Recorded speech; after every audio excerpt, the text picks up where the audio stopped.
Hello, POE students. So today we are going to talk about fluid power. This is from the Project Lead the Way Principles of Engineering, Unit 3, Section 2. The primary components and principles of fluid power systems allow industry and machinery to achieve a multitude of tasks. Although fluid power has been used throughout history, it is far from obsolete. In fact, fluid power provides exceptional power advantages. Fluid power technologies impact areas from commercial farm machinery to respirator equipment, which is very important right now, as you know, used to provide oxygen to medical patients. Fluid power possesses some very important characteristics. Fluid power has a large amount of power per unit volume or mass. This is generally referred to as power density. Systems are able to multiply force. Another advantage is that fluid can change direction quickly without damaging a system. This allows engineers and designers to utilize flexible piping and hoses to transfer fluid in a variety of directions. So in this unit or lesson, like sub-lesson, students will be introduced to both pneumatic and hydraulic power. They will learn the basic components of each system and how they are designed to manipulate work and power.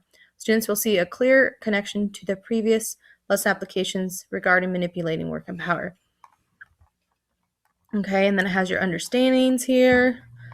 You should have read this today, and the knowledge and skills and essential questions that we'll get to later on that you should keep considering. All right, so on to the actual notes. Here we go, and there's some slides I'll probably come and zoom out because it has some notes, slides on the presentation. So this is 3.2, fluid powered introduction. There will also be PowerPoints separately on pneumatic and hydraulic power. Okay, so you need to take notes in your online science journal if you actually have online engineering notebook, which is just the regular line type looking journal that I sent you guys, or if you want to just do it on regular paper. It's good to know this. This is something you'll need to know when you move on to next year's sim class. All right, so some definitions you need to know. Fluid power is the use of a fluid to transmit power from one location to another. Hydraulics is the use of a liquid. Okay, so key point there, remember how to use this pointer here, is it's a liquid. Whoops, sorry, go back. Flowing under pressure to transmit power from one location to another. But pneumatics uses a gas flowing under pressure to transmit power from one location to another. So that's very important. Why use fluid power? And I am going to zoom out of this one because it has extra information, I believe, underneath. Let me readjust this maybe. Multiplication and variation of force. It's easy. So when we're saying that, like it says down below here, the output can be very closely controlled and can provide large amounts of power is what that means. Easy or accurate control. You can start, stop, accelerate, decelerate, reverse, or position large forces with great accuracy. Multifunction control. Many processes can be controlled in a single fluid power system. Okay. So it says one power source controls many operations. That's what that's talking about. Oops, my fault. And then we have accurate control. You can, I already said that. Sorry about that. High horsepower, low weight ratio. So pneumatic components with gases are compact and lightweight. You can hold a 5 horsepower hydraulic motor in the palm of your hand. Okay. Low speed torque. Large amounts of torque power can be created at slower speeds, unlike many electric motors. Constant force and torque. Force and torque outputs experience very little fluctuation, so it's pretty constant. And then safe and hazardous environments. Fluid power can be used in mines, chemical plants, near explosives, in paint applications because it's inherently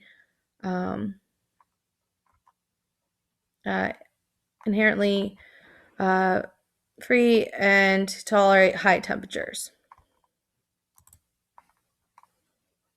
Okay, I'm going to go back into presentation mode. So why use fluid power? That's what we just talked about. Sorry, I went to the wrong slide. Basic fluid power components. So this is with either one. There's a reservoir or receiver, and we'll talk about the pneumatic and hydraulics as far as comparing them. So, which that restores the fluid. There's fluid conductors, which is the pipe, tube, or hose that allows for flow between components. There's a pump or compressor, and that converts mechanical power to fluid power. A valve, it controls direction, amount of flow. Actuators, converts fluid power to mechanical power. Okay, so those are some basic components, and we'll talk about the differences between the two types. All right, and so here's some different visuals of examples using fluid power. All right, fluid power physics, because this stuff is all physics-based. Yay! Physics is fun. All right, so energy. What is energy? Who can tell me what energy is? All right. Wish I could hear you guys' response right now. Energy is the ability to do work. Energy transfer, think of the word transfer, from prime mover or input source to an actuator or output device. So it moves from the beginning to the end. It goes through the system. Okay, so here's an example right here. Oops, sorry. Okay, so from prime mover, energy transfers, and then to the output device. I don't know how to get that to disappear there. All right, so work. Work is represented by force multiplied by distance. It's measured in foot-pounds. W equals FD is what we use in your class. Sometimes, like in science, it might be in Newton meter. But typically in here we've seen it as foot-pound. We've used this before in the past, kind of similar to when we did moments. It was F times D. It was different on the direction. That was more parallel motion. For work is parallel motion. So this question or example is how much work is completed by moving a 1,000-pound force 2 feet. So pretty much you just take the force value here times the distance, and you get 2,000 foot-pound of work that is accomplished. Okay. I wish I didn't tell you the answers right away, but here we go. Power. Power is the rate of doing work, or the amount of work done in a certain amount of time, is what that says in seconds. Okay. So in science class, it's P equals W over T, which our units for that would typically be watts, because joules per second is equivalent to a watt, because work is measured in joules in science. But for our case, we use foot-pound per second. Okay. So how many units of power are needed to lift a 1,000-pound force 2 feet in 2 seconds? So you take your amount of work that you did, which you already multiplied those to get the work, and you're divided by the time it took to do that. And so you get 1,000 units of power. All right. Fluid power principles. Horsepower. Hydraulic power is given by the power, or P, is equal to the flow times pressure drop. Horsepower is a common unit for power, and the equivalent factor for 1 horsepower is equal to 1,714 gallons per minute times 1 psi. There's the setup there where we have horsepower equals, it says flow and pressure. So the flow is measured in gallons per minute, and pressure is in psi, or pound per square inch. So then down here, here's how it works out, where things cancel and you're left with horsepower. Okay, I'll have to look in the POE equation sheet. It looks like there's some pressure and power and energy stuff on page 3. This is also on your Google Classroom. Okay, so I'm trying to see if there's another page. It has some conversion factors there. We've talked about converting before. There we go, fluid mechanics. So pages 3, it has a little bit of conversion factors. Otherwise, it has work and power and fluid mechanics. We'd already talked about work and power a little bit before when we did efficiency with power out over power in. So that's on here. Okay, so it's that kind of middle top area there. All right, so I should probably go to that assignment. Let me pause this right now. So on the equation sheet, I just wanted to show you to make sure that you knew where I was talking about. So this is page 3. So it has some different conversions for like pressure, power, energy, things like that, maybe force. So you might use some of these. And then the next page, page 4, actually has the ones you need. So there's work and power like we've used before. We used efficiency equation before. And then fluid mechanics is this is the main spot you're going to look at on page 4. I don't think it's anywhere else in there. Yeah, it looks like it. So mainly right here and then a little bit on page 3, okay? All right. So with this one, we'll look at this. It actually breaks it down below as well, it looks like. So calculate the horsepower provided by a system below to lift a 10,000 pound force in 3 seconds. Okay, so remember it's the flow times the pressure divided by that constant value, that 1714. Okay, so that's what the constant unit is, and it gets it canceled out to be horsepower. So take that, you get 8.75 horsepower, HP. There's the distance it's showing, there's the time it's showing. Okay. And now this is just showing the setup of the system. So you have your 10 gallons per minute, that's the flow rate. You have your pressure there of 1500 psi, gives a constant value, and that's how you get your horsepower, and that's over 3 seconds that happens. Okay, so it shows it down here as well.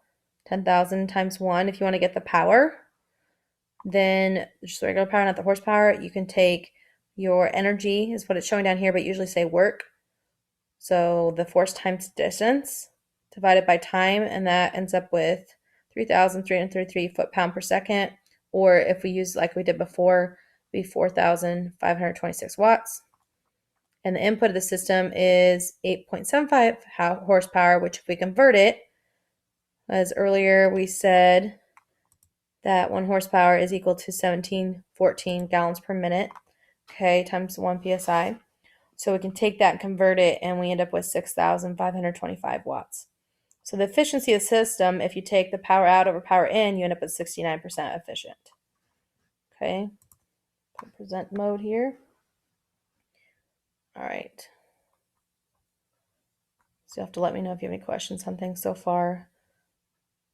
Just email me if you have questions. All right, so heat.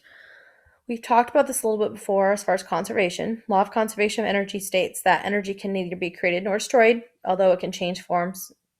So it's transferred or changed into a different type of form. Energy not transferred to work takes the form of heat energy. Okay, let's just show an example right here. Torque, we've talked about this before. So what is torque? Do you guys remember? Torque is a twisting force. Okay, it's known as a moment, in other words, that twisting effect that happens. And it's the force and the distance, which it talks about torque or moments on page 3. And remember that it's a perpendicular direction. Okay, it's measured in foot-pounds. So we've used that before. So in this one, calculate the torque produced when 10 pounds of force is applied to a 1-foot wrench. Okay. So what would you do? You'd take your force times your distance. Okay, so you'd have 10 foot-pounds of torque. All right, so what happens is with torque, it's a twisting force, like we talked about, applied by hydraulic or pneumatic motor. The motor RPM, or rate per minute, at a given torque specifies the power usage or horsepower requirement. Flow makes the actuator operation possible. It's very important. Okay, so here's an example here. So to extend the cylinder, flow must be directed into port B. So it looks like port A is right here, has a retracted cylinder. I don't know if it will show it here. Yep, it shows it there. So here's port A here, and here's port B. It's trying to go through the system. So to extend the cylinder, okay, which is this thing right here, then the flow is directed into port B and the cylinder is extended. Okay, so it shows it like that. To retract the cylinder, flow must be directed into what port then? If flow is directed into port B and the cylinder is extended, how do you get it to retract? Therefore, you would just have it retract when it's directed back into port A. Okay. All right, rate of flow determines actuator speed, because speed is just distance over time. So how far does it go in a certain amount of time, right? The rate at which it moves. It's a ratio.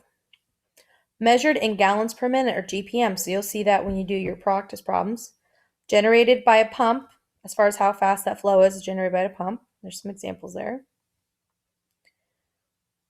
With a given flow rate, actuator volume displacement directly affects actuator speed. So how much that volume is displaced affects that speed. The less volume, here's the relationship, less volume to displace or move or transfer in some way, the faster the actuator actually goes, okay? Less volume to displace, the faster it is. So since the volume goes down, think of me holding a down arrow.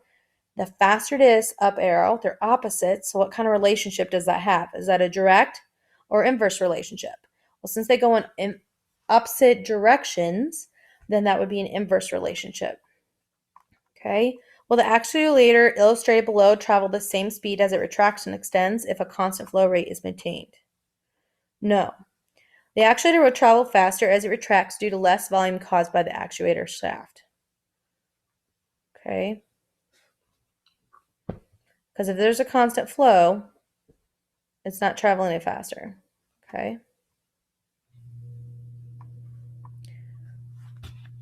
Okay, let's see here where we're at on time. Okay, slide 19. That's what I was looking for. All right, pressure overcomes the resistance to flow. Pumps produce flow by pressurizing the fluid. A pump can create greater pressure at lower flow rates, so if you restrict the flow from the pump, greater pressure will result. So you're stopping it from moving through or flowing through. You are going to create greater pressure there and resistance, in other words, because pressure overcomes the resistance to flow. All points of resistance in series within a system contribute to a total system resistance, including long runs of pipes, elbows, etc. So we've talked about series when we talked about circuits previously. All right, so here's an example here, and here's another example showing the two types. The elbow is there. You can see the difference in PSI here. I don't think it really shows it here. I mean, it kind of does. 1400 PSI, 1200 PSI, 1000 PSI. All right. So definition of power. My fault. Definition of pressure is a relationship between force, pressure, and area. F is force, P is pressure, and A is area. Okay, so this is using the triangle we've used before when we did Ohm's law. They like to use this. Blaise Pascal developed concepts about pressure in the 1640s. That's what it's talking about there. The SI unit for pressure is PA or Pascal. 1 Pascal is equal to 1 Newton divided by meter squared. Okay. Force is equal to pressure times area. So F equals P times A. If you rearrange that and you want to solve for pressure, you're just going to divide both sides by area. So in other words, pressure is equal to force times divided by area. My fault. And then if you wanted to find area, you would just divide by pressure on both sides. This is our normal equation you need to know. F equals P times A. Let me double check that because I think P equals F over A. So actually this second equation here, let me see if I can get the pointer. This is the equation you need to know. If you want to memorize the first one, that's fine. F equals PA. P equals F over A is the main one under fluid mechanics on page 4 of your equation sheet that you'll use. So it'd make more sense for you guys to use that one, but either one's fine. You can memorize all three, but I would just memorize that second one there, P equals F over A. So again, if you wanted to use a triangle, just cover up what you're trying to solve for and you'll get your equation. Okay, let me see here if it had anything else. So remember this slide had extra information. Oh, Blaise Pascal invented the hydraulic press. Earth's atmospheric pressure of 14.7 psi is equal to about 101,000 pascals. Okay, some interesting things here. All right, so we have Pascal's law. So Pascal's law states that pressure applied on a confined fluid at rest is transmitted undiminished in all directions and acts with equal force on equal areas and at right angles to them. Right? So 10 pounds is applied, and you can see that equal in all directions as far as equal areas at right angles to them, going from the center going out as far as that pressure. So on a confined fluid at rest, pressure is going out in all directions at a constant force in equal areas. Okay, how much force is exerted on every square inch of the container wall illustrated on the right if 10 pounds of force is applied to the 1-inch squared stopper? Sorry, I didn't mean to show you the answer yet. You would have 10 pounds. Okay, because again, it's transmitted undiminished in all directions and acts with an equal force on equal areas and at right angles to them. So equal force, equal areas. So it's going to be the same amount of pressure that is applied there. What is the total resulting force acting on the bottom of the container? 200 pounds. So this is where you multiply them. You have 10 times 20. You got your pressure times your PSI. Okay. Or F, yeah. F times A. All right. So with this shows Pascal's law. Hydraulic press, 10 pounds can lift 100 pounds. What is the trade-off? Okay, we've talked about this a little bit before. So with this, 10 pounds can lift 100 pounds, but what's the trade-off? It has to travel a lot farther to make it go up, right? That distance, we've talked about that before. It has to have more distance to get that to move up then. Okay. So you can see that difference in distance on the left and right side here.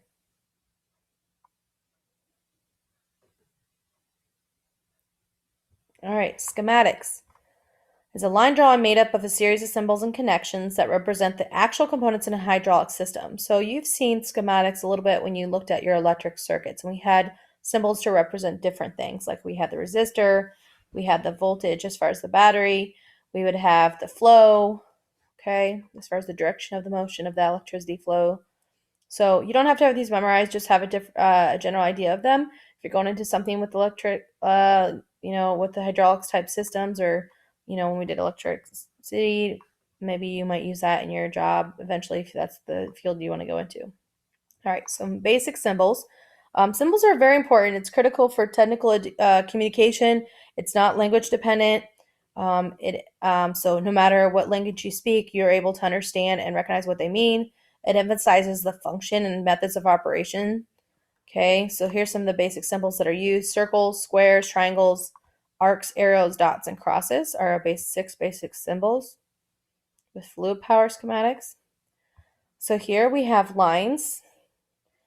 We have straight, dashed, flexible lines, crossing lines, lines joining using a dot there at a junction, and components like this filter. Okay, so this type of line, if you see this, it means that it's indicating a working pilot supply or return or electrical lines.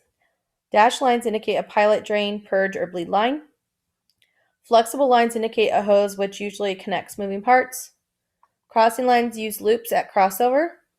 Lines joining may use a dot at the junction. Components like this filter inserted into lines. Okay, so there's different schematics for lines, and just have a general idea of what they're for. You don't have to have all those memorized, as far as I know, for next year, but just have a general idea. Reservoirs, so they look kind of similar, kind of just different on some of them. This is a vented reservoir. It's just a rectangle without top lines. A pressurized reservoir are known as capsules, so it kind of looks like medicine or something type thing as far as when you talk about capsules. Above oil level return line reservoir, which it shows like this. Below oil level return line reservoir looks where the line goes down. And a common reservoir symbol minimizes the need to draw a number of lines into one reservoir, so it looks just like with the line there. So those are reservoirs for fluid power schematics. Pumps. Rotary devices are known as circles. So they all kind of have this circle kind of look. So maybe if you just have a general idea of what kind of symbol is with it. Pumps have a triangle indicating where the energy is leaving the component.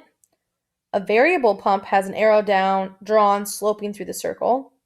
A pressure compensated pump is drawn with a control symbol and connected adjustable spring. The control symbol's triangle indicates the source of energy.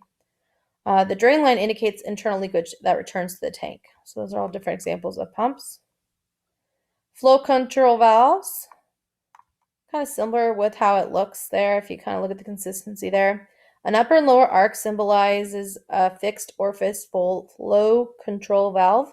An arrow through the arc indicates adjustable orifice.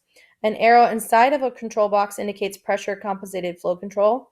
A check valves indicates reverse flow around the bulb. So those are all flow control valves as far as schematics. We have directional control valves. A 3-position valve is shown in 3 envelopes. So they all kind of look similar. They just have different lines and arrows in between. On this one, arrows indicate possible flow direction through the valve. The center position on this one indicates the flow path of the fluid while the valve is centered. Different symbols represent how the valve is activated as well. So A, there's mechanical handle, B, electric solenoid, C, hydraulic pilot pressure, or D, springs. So there's different symbols for that.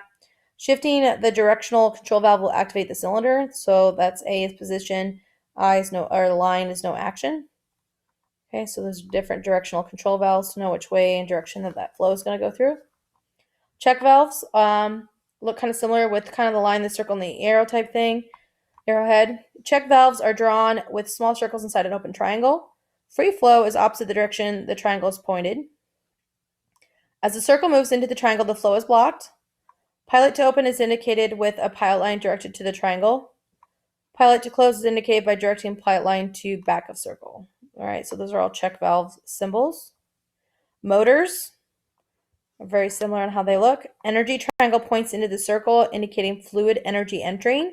2 energy triangles indicate a bidirectional or reversible motor. A dashed line leaving the circle indicates a drain line to a tank. Okay, so those are all motor schematics for fluid power. Cylinders, there's a single acting, which is 1 line through, right here. Double acting has 2 lines here. A double rod, which has 2 lines and 2 rods. So you can see the 2 rods here and 2 lines.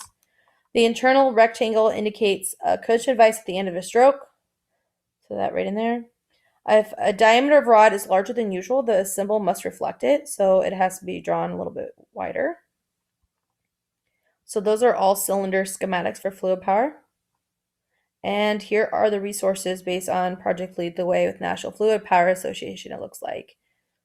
Okay, so let me exit out of this. So hopefully you have a basic understanding on fluid power, and we'll go into detail like I've talked about before on hydraulics and pneumatics. So dealing with a liquid flowing under pressure and then gas flowing under pressure. You also know about the components. We will go in detail about the 2 types and how to differentiate between the 2. And then we'll have more equations that we'll discover with the gas laws that you might have learned in chemistry this year, maybe. I don't know if you guys got to gas laws yet this year, but you'll be able to learn about those as well. So if you have any questions, let me know. You can just email me.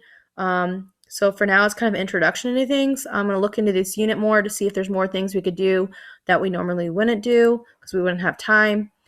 So my focus is fluid power right now. Pneumatics, hydraulics, we'll do what we can on this unit.